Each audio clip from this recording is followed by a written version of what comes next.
Hi, I'm Francesca Maxime, and thanks so much for joining us today on Wise Girl. It's Valentine's Day, February 14th, and I'm in New York City with a very special guest on the other side of the internet, so to speak, the author of The Body Keeps the Score, Dr. Bessel Van der Kolk.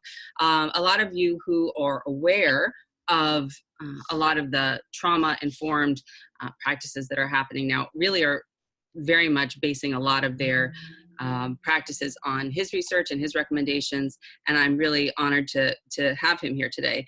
He has spent his career trying to studying how children and adults adapt to traumatic experiences and translated emerging findings from neuroscience and attachment research to develop and study a range of potentially effective treatments for traumatic stress in children and adults, and in 1984 set up one of the first clinical research centers in the US dedicated to studying the treatment of traumatic stress in civilian populations. And rather than go on about his bio, which we can find later, although it is quite extensive, I just would like to introduce everyone to Dr. Bessel Van der Kolk, and thank you so much for being here today. Thank you.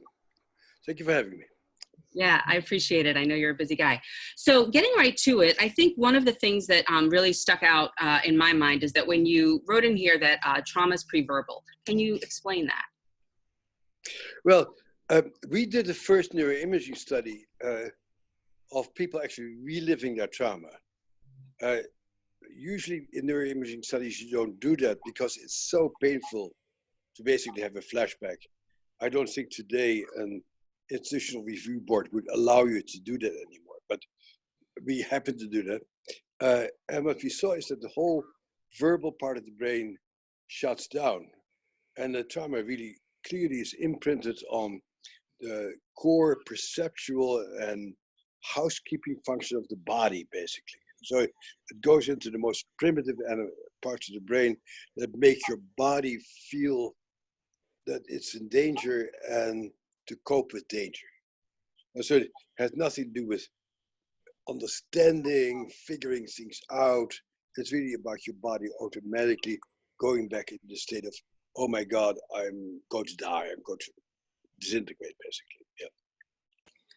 So when people have this understanding of it being preverbal, it being something that isn't necessarily something that they would know that how to control or fix, or the triggers, when it's that deep, so to speak, do you feel as though that shifts the argument or shifts the conversation into, again, what's been said before, not, what you do or what's happened to you, meaning how you were affected by your early experiences? Well, see, understanding something doesn't mean that it's understanding why you screwed up doesn't make you not screwed up. Now you know, oh, this is why I get so scared. Oh, this is why I get so angry. And that's helpful to know why this is, but it doesn't make it go away. And so you need to really go much deeper into, as well as we can, into these deeper areas of consciousness, unconsciousness, body awareness, to really shift these automatic reactions that we have. What's also really important is that out there, people tend to talk about trauma being a memory of a bad event. But that's not really what it is. That bad event actually is over and no longer relevant. What the trauma is that your body continues to be organized around that bad experience, and that your body has been unable to come to the conclusion that it's over now, I'm okay now. And so your body keeps replaying that old scene. And not only does it keep playing the old scene, all this affects the way you perceive current reality. And that's the biggest challenge, is that trauma causes you to have a very noisy brain. Oftentimes the shut down brain becomes very much more difficult to learn, to focus, to pay attention to ordinary things. Right. And from a mindfulness perspective, just the lens that I've been working with a little bit, some people would say that that's wrong view, so to speak. And so that is, you're not seeing clearly, so to speak, which from the perspective of the prefrontal cortex, not maybe being as engaged, perhaps that's true. I don't know.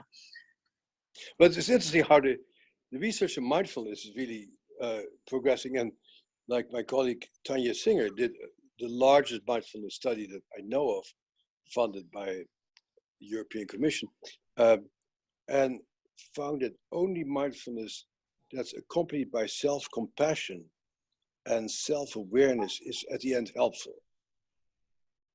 I think that's a very important finding. That mindfulness is a nice word. Many traumatized people have a hell of a time becoming mindful.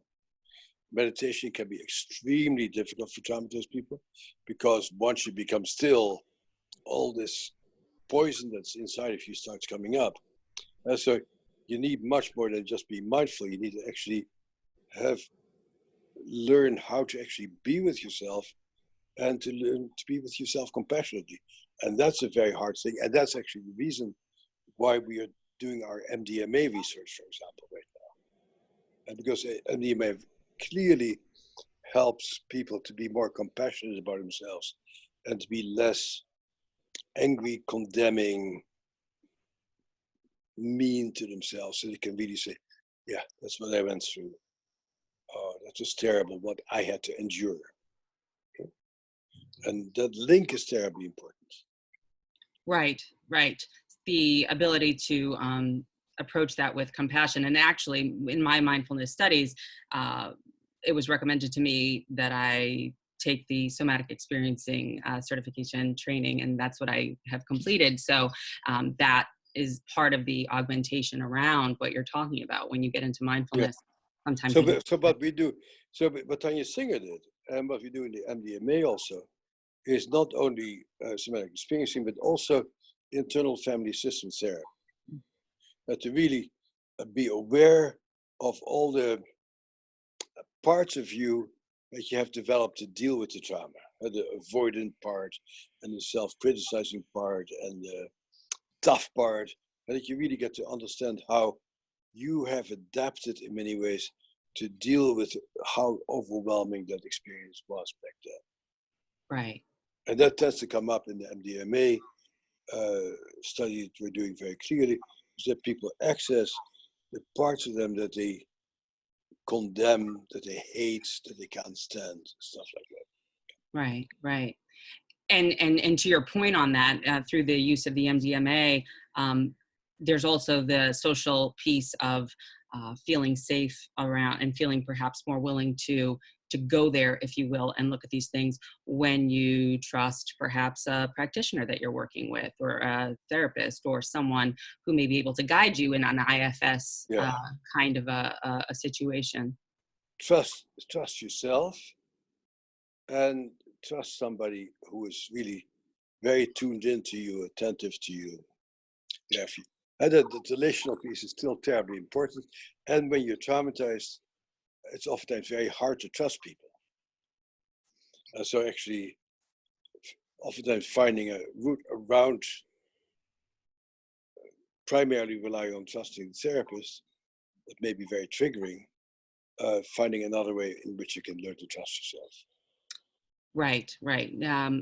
Beautiful. Yeah, the self-trust is critical. There's a place here where I've written down in your book, being able to feel safe with other people is the single most important aspect of mental health. Safe connections are fundamental to meaningful and satisfying lives. Right.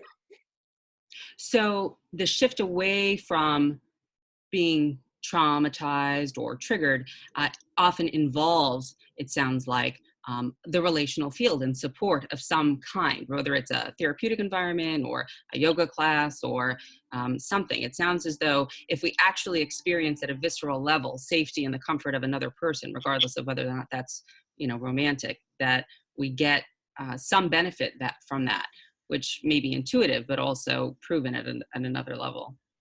Well, it's a little bit of a chicken and egg issue. That the outcome of good treatment is you feel safe with other people.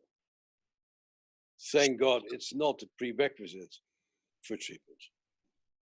And because that is the problem when you're traumatized, is that in many ways you fundamentally do not feel safe with other people. And so helping people to establish a sense of safety, not so much secondarily, through us, it's a technical issue for the therapist, is to help people to feel safe inside. But that shouldn't depend on us. We are there to help people to explore those avenues inside of themselves. So safety inside, how is that achieved? By calming down your heart rate variability, getting to know your sensations, get to know, accept your sensations, knowing how you can change your sensations, being aware of your body, being aware of how you can change your body, reestablish your sense of time. A very big issue in trauma is that your sense of time disappears. So the moment you start feeling something, you tend to feel, oh my God, this will last forever. This is terrible. Let's take a drug to make it go away. And to become aware of how long these internal sensations last and how you can manage them and affect them and change them by breathing and movement and singing and rhythmical activities and stuff like that. But at the end, it is, so the therapist is there not to provide the safety. It doesn't come from your therapist, but to help you to establish the safety inside of you. At the end, people say, oh, as long as I'm with Dr. Van der Kolk, I feel safe. But once I'm not in his office, I feel scared again. That would be a terrible outcome. How does that work with attachment theory and the idea that while we're relational, you want people to be able to self-regulate at a certain level as opposed to just that automatic auto-regulation that you find in avoidant attachment? How would you explain the difference between when people are sort of walling off and pulling away versus when they can really sense that they're self-regulating? See, it's a developmental issue. That attachment theory is largely around the first 3 years of life.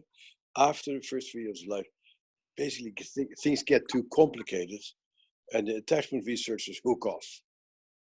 So people like Beatrice Beebe and Ed Tronick and Carl Ruth study that very early piece, and then the study stops and you see what happens later on. And so indeed, when we're very small, we very much depend on other people to regulate things for us. Babies cannot regulate themselves. I think our greatest teachers are kindergarten teachers, because kindergarten teachers are working very much with people who have brains very much like traumatized people, tiny sliver of a prefrontal cortex, big limbic brain. And so what the kindergarten teachers do, they time things very carefully, they protocolize things very carefully, they do little bits at a time, help kids to count, help kids to go and next, and now this, and next then. And that's very much how the brain functions at this time. And at some point, people need to regulate themselves. Not only avoiding personality, we all need to regulate ourselves. And when you're in a relationship with people, with another person, you need to regulate yourself, because the person who you're with may become disturbed, angry, upset. And our natural inclination is for a mirror neuron system to do the same thing that person does. And so if your partner becomes angry, you're likely to become angry also.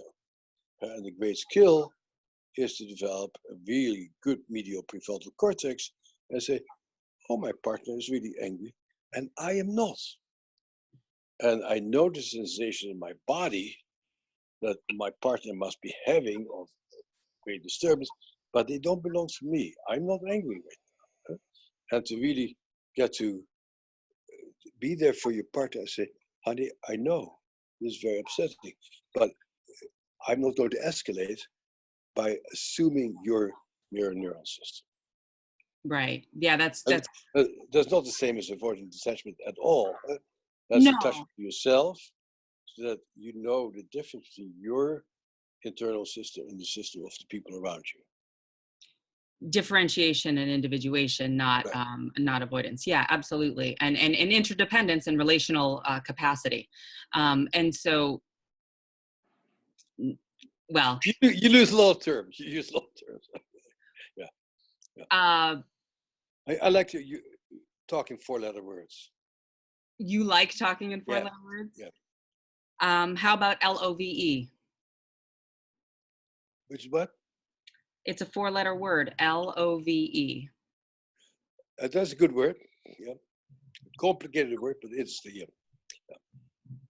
So where does that play into healing? It is what results once you are healed. So when you're traumatized, you're very suspicious of the promise of love. Once you can trust yourself again, you start becoming open to it again. So Dick Schwartz also talks about the self, the deepest self. He uses the capital S, self, to Right. describe this. And Frank Anderson talks a lot about it also, that you are, in fact, the one who is with these parts of you, with these, Right. whatever you want to call them, but, Right. sort of areas in your life that. It's the metaphor. Probably is not how it works. Uh, but it's a useful tool in therapy. And to develop that capacity to observe yourself. And that from a neuroscience point of view, that's very much located in the medial prefrontal cortex, in these midline structures of the brain that allow you to observe yourself. And you could call it self, but if you get traumatized, that part of your brain gets very, very, very damaged. Are certain things more helpful than others at engendering that mentalizing or perspective taking possibility, like the yoga, like narrative, I like. think yoga is a very good way of being able to learning how to observe yourself. But you can space out during yoga, just like you can space out during meditation. Um, but actually, theoretically, although it has not been studied, I would love to study it. And if anybody has some spare money around, send it to me and I'll study it. Is martial arts. And I think it's no accident that spontaneously around the world, these martial arts arise after dangerous situations. Capoeira in Brazil, various forms of martial arts in Asia, I think are the results of people trying to restore their brains by training their brain again to be very alert and very attentive, both to their own internal self and also in dealing with stuff that comes from the outside. To my mind, those may be the best trauma treatments that there are, but we're not there yet in terms of studying them. Do you feel like study needs to be done in order for people to really validate what some folks have already found to be helpful? That's the name of the game. Huh? So clinical wisdom always precedes science. So somebody finds something that's very useful, that person practices it, people are attracted to it, they come and do it, and the next step is to show what it does and how generalizable it is. So that it's not just a function of the charisma of that particular person, but actually what that person does, and it can be taught to other people. That's the progression of it. But these methods are always found by individual practitioners. Usually their methods die with them, in part because there's not enough research to validate the power of their methods. So they tend to have devoted acolytes who love the master, but unless you do research, it doesn't really become part of our cultural heritage. Got it. I have another note from your book that says immobilization is at the root of most traumas. Can you talk about Right. that? Well, it's the inability to move. And I think you interviewed Stephen Porges also. I did. And actually, it's one of the oldest observations. Pierre Janet makes it in his 1889 book. Sigmund Freud and Marcel Boyer make it in 1893. Pavlov makes it in 1924.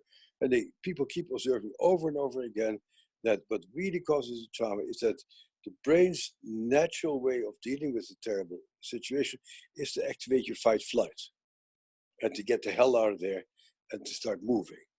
But if you're being immobilized, if you're being held down, or you sit in a cage, or your attachment system prevents you from leaving that particular person, then the deeper system starts deteriorating and it goes deeper into the housekeeping of your body.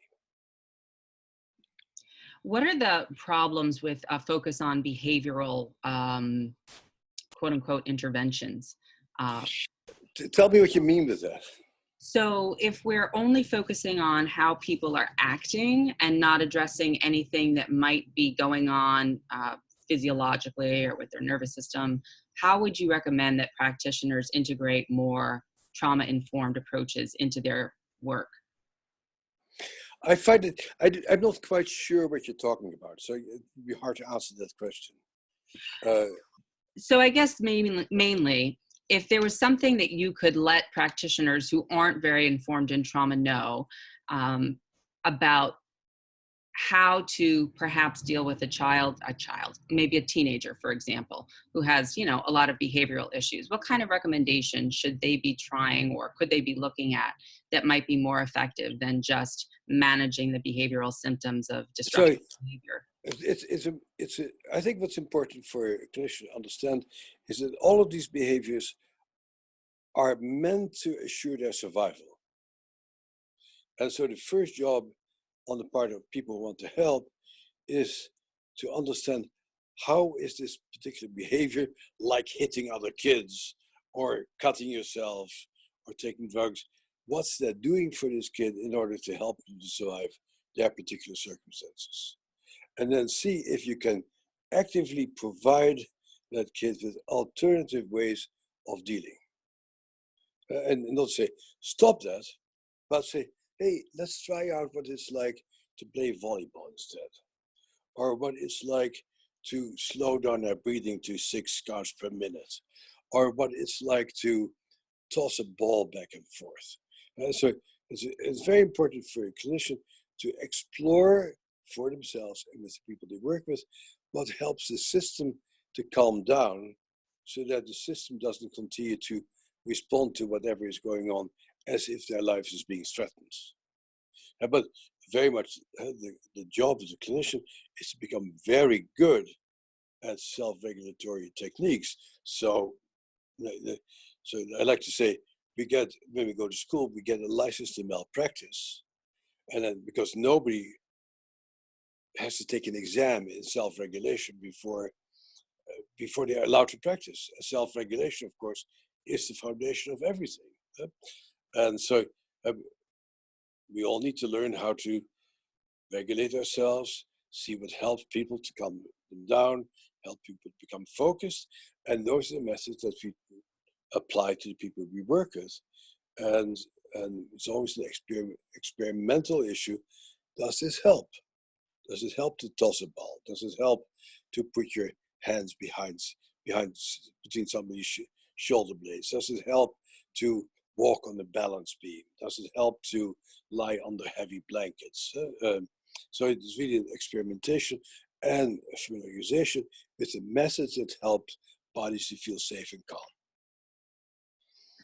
Yeah, I appreciate that. Thank you, because I think that that's helpful to a lot of people. And just a bookmark, when we self-regulate, then that is an embodiment that other people can not only sort of feel and recognize, but that it's a way for us to be with them that we can't necessarily do otherwise. When you're looking at the way that the funding is going right now for the research in trauma, the kinds of things that are being looked at, like your MDMA study, where are you most excited and where would you most like things to? By the way, there is no funding for good trauma work, as far as I know. So the MDMA study is funded through the MAPS program, the Multidisciplinary Association for Psychedelic Studies. Vic Dublin is an astounding fundraiser. And like our neurofeedback research, very, very potentially effective treatment, it's all hustling coming up with your own money, asking your mom and daddy for some money, because that's not where the research money goes from the government. So where is the research that's being done that you're most excited about, in addition to this one you mentioned already? Well, the neurofeedback and the MDMA, and generally the psychedelic things is very good. There isn't much research going on. And most research funding is to show how trauma messes people up. And every week, every day, I get another article in the mail how trauma messes people up. So what would But you like? I don't get an article more than twice a year about real good treatments. Do you think that micro traumas, meaning that the things that happen to individuals, are then what create the more systemic macro issues that we see societally? That's also a question that's hard for me to relate to. I'm not quite sure what you're talking about. I guess I'm just trying to sort of get a handle on the fact that if we sort of pay attention more to our own individual self-regulation and that of others, or finding ways to do that more en masse and not just one off and one off, although we're each individual beings, might that not perhaps help inform some of these greater societal woes that we tend to face? I feel like societally we're a bit traumatized right now, but that may not be an appropriate question for you to answer if that doesn't make sense. If we're individually more regulated, might it have a trickle-down effect on broader society? Well, I just told somebody who interviewed me from a different country about these issues is America is the only place that doesn't have universal health care as considers itself. And I think that's based on our deep racism. And so you haven't been raised in a country where at that time almost everybody had blue eyes. You think about other people as you. And so when when the taxman hits you up for an extra 10% of your salary in order to help people just like you go, sure. But in this our diverse society, the issue of overcoming our racism and not saying, oh, these people who are different from me are just lazy and stupid, and that's why they're in trouble, is a major issue. And you see that in our politics so pervasively that we will not help people who are not us. And so it starts off with the whole school system, that school systems are funded by the local communities, which automatically means that poor people will have very poor school systems because they don't have the money. And so it's pervasive through our society is that we don't have a culture that we see other people just like ourselves. And we put up with unspeakable lack of equality, and we put up unspeakable condemnations of people who we don't know anything about. If you really know what it's like to be a 16-year-old minority girl in an inner city who has a kid and tries to survive without assistance, it is mind-boggling. It's mind-boggling how anybody comes out of that. And so I think we're all locked up in our ghettos. I was very fortunate to go to school in the south side of Chicago, which is still about the worst place that I've gone to, worse than Nairobi, worse than the slums of Johannesburg in many ways, worse than Calcutta. So there's these areas right next door to us where people live under unspeakable circumstances. And somehow we managed to ignore that or gloss over it, etc., etc. And so that's at the root of so much. But on the other hand, you don't need to be an inner city minority person to have suffered tremendous trauma. It happens in all layers of society. But the difference is that if you are a college-educated person with some money, you will read my book, which only costs $11.95 on Amazon, and you will see that there's options for you, and you'll find these, most of which are not reimbursed by insurance companies. Well, thank you for mentioning that, because in social work, you know, schools and in other kinds of programs where they're training folks to help folks like the girl you mentioned, I'm not so sure that there is a real awareness around the kind of work that you bring to the table and the kind of things that are in your book in terms of helping girls like that. Oh, no, I don't think it's quite true. I think my sense is that most social work students actually do read my book these days. I think my book is a part of the curriculum of most social work schools, actually. But social work won't solve these problems. See, that's the issue. It's a much larger societal issue of how do you support people with housing? How do you support people to get jobs? Do you have early maternal care so that parents don't have to leave their kids in order to get to work? In France and Canada and Singapore and Holland, they have 1 year maternal leave where the government pays for very good childcare centers. Makes an enormous difference. The incarceration rate in the Netherlands now is 68 per 100,000. The incarceration rate in the US is 980 per 100,000. So these social policies that discriminate against people or that don't help people who are in tough states have vast implications for how we live. So social policy to prevent trauma is just as critical in many ways as having, whoops, yes, there you go. It's not just this, it's vastly more. So mental health is only a little piece on top of all of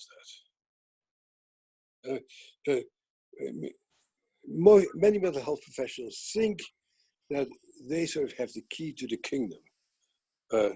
But we are a very small part of the whole treatment process.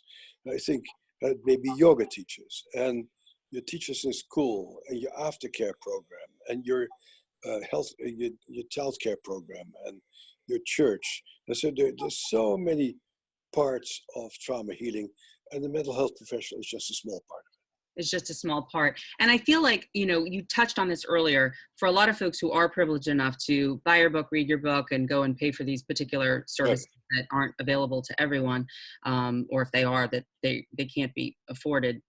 Not everybody can pay for them. Can you talk about why people don't think of themselves as trauma, quote unquote, victims or survivors, if it's sometimes small t trauma, as opposed to when it might be, quote unquote, big T trauma, like a tornado or... You just mentioned, those are two of my most unfavorite terms. So can you reframe this in a way? I don't know what small t and big T is.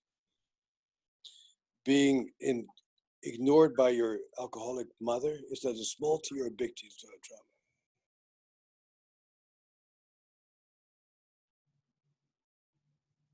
So you're losing language that I can't relate to. So if you have developmental trauma versus if you have incident trauma that is sort of one time, like a tornado where you lose your home and your family, although everything was fine, prior. And, if you have, like you say in your book, 9/11, some people recover differently than others. Well, natural disasters, by and large, are really crappy events that are hard on people, but usually the communities pull together, a lot of help comes, and people do pretty well with it. And so natural disasters rarely devastate people for life. It would be very unusual. Most trauma, which devastating consequences, actually is attachment trauma. Trauma that occurs within the attachment system. And so the greatest source of danger for kids is their own parents, not hurricanes and not Osama bin Laden. And the greatest source of danger for women is their intimate partners. And so by and large, the nasty trauma is the trauma that involves the people who you're supposed to love and who are supposed to take care of you. Except, but that's true for people like us. But if you're poor deprivation, the issue of poverty and opportunity becomes a huge issue. So essentially, it all goes back to when we were young. No, No. no, it doesn't all go back to where you. A large part of it goes back of where we are and who is there for us right now. And so, if you're an educated person who has been taught to think in terms of opportunities and who has an experience of having opportunities, you're likely to be able to think about your way out. If you have a good support system of people who are really there for you and say, boy, this is terrible, how can we solve it? These two things make an enormous amount of difference. So it's not all about what happened when you were little. A large part of it is what's the context in which the trauma occurs right now. Uh-huh. And can you, before we close, just talk about the ways in which triggers can reignite things and what people can do when they are triggered by something, and why sometimes just talking about something over and over again isn't necessarily what's most needed? Well, the first thing is to identify your triggers. Because I think most people who are traumatized just keep reacting in certain ways and are not aware that certain things make them angry or irritated or shut down. So first of all, to become aware of your flow of yourself through the day and to become aware of your triggers. And you can do that by yourself, but it's nice if somebody helps you with that. But you need to be still and begin to accept, yes, I go nutty sometimes. Many people are unable to go there and notice that. And to really become aware that there are certain things I do that are upsetting to the people around me, etc. So the first thing is awareness. And for awareness, you need to be relatively safe. And you need to have some people around you who are accepting and who don't wag their fingers immediately and go like, huh, have you noticed how? And then once you have noticed, you might be able to discover some ways of dealing with your triggers. And it could be tapping yourself, or go to your yoga class, or dropping that pill. And of course, the most common way of dealing with triggers is for people to go to the liquor store and start taking a swig. Yeah? Or for people to start smoking dope. And so identification of triggers becomes terribly important, because otherwise it's the stimulus response stuff. You get upset, and then you say, okay, I'll take a drink and it won't bother me so much. So awareness is very, very important. Just understanding, looking at yourself.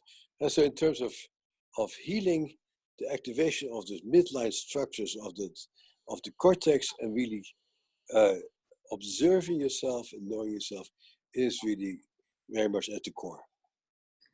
And that implies, as you sort of were referring to earlier, that you're able to accept yourself as you are, noticing that you do have these triggers, and then, look at them from that. Maybe, no, I don't think you accept yourself for throwing temper tantrums and taking gashes out of your skin or burning cigarettes out of your arm. It's unlikely, that's okay. No, but you notice it. And you go, I wonder what that's about. But no, doing nasty things to yourself or other people should not necessarily lead to self-acceptance of doing nasty things to yourself or other people. Sure. Yeah. No, Yeah. I get that. That's fine. Yeah. Yeah. Well, this business of awareness, this business of allowing, your body, if you will, to be in a place where you teach it how to self-regulate, sounds like it's the answer, and it sounds like the self-regulation piece. It's an issue of curiosity and exploration.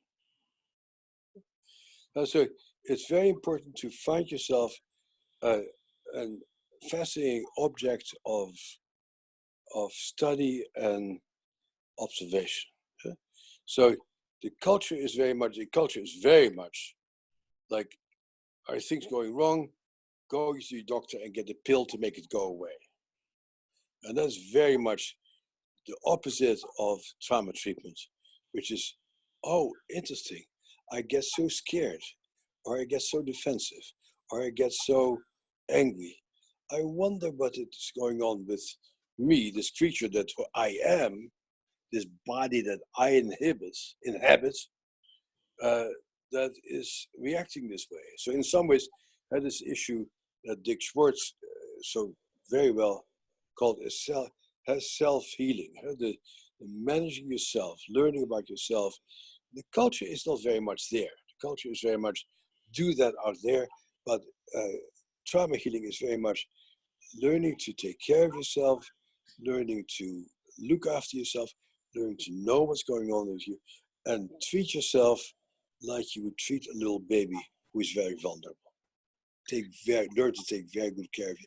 And nobody will do that for you as well as you can do it for yourself. Beautiful. Well, on that note, going back, treating yourself like a little baby, everyone, The Body Keeps the Score, Dr. Bessel Van der Kolk, really enjoyed having you on today, and look forward to hearing more about your new work coming up. Okay. Thank you very much. Thank you Good so luck. much. Take care. Okay.